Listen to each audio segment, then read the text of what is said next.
أسطورتنا النهاردة مختلفة، أسطورة عقدة الخواجة.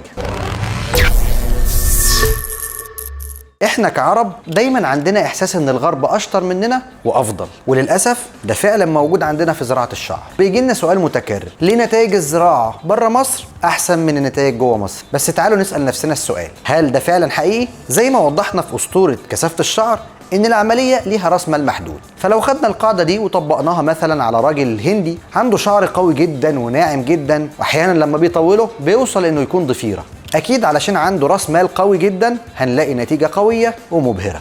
ولكن احنا هنا عندنا دايما تحدي كبير، وان احنا بنتعامل مع مناطق منحى اغلبها بيكون ضعيف ودرجه الصلع بتكون فعلا كبيره، وبرغم كده احنا بنتعمد نعرض نتائجها بكل امانه. عارفين ليه؟ لان الامانه سمه مهمه لازم تكون متوفره في كل طبيب، والامانه في عرض الحالات الضعيفه قبل القويه حاجه ضروريه جدا، علشان كل عميل يكون مدرك هو رايح فين وفاهم، مش نبيع ليه الوهم عن طريق ان احنا نعرض له النتائج المميزه بس. طيب ايه هو معيار الشطاره اللي نقدر نحكم بيه؟ هو انك تعمل العمليه بكل راحه للعميل بدون ما يكون متأذي، وبدون ما يحصل تشوه في المنطقة المنحة، أو إنك تنتج في النهاية خط شعر غير طبيعي بالمرة. وكل ده كان جزء من تاريخنا المشرف مع عملائنا اللي نورونا، وكانت نتيجتهم صورة مشرفة لمصر في كتير من دول العالم، ودليل على جودتها وتطورها في مجال زراعة الشعر.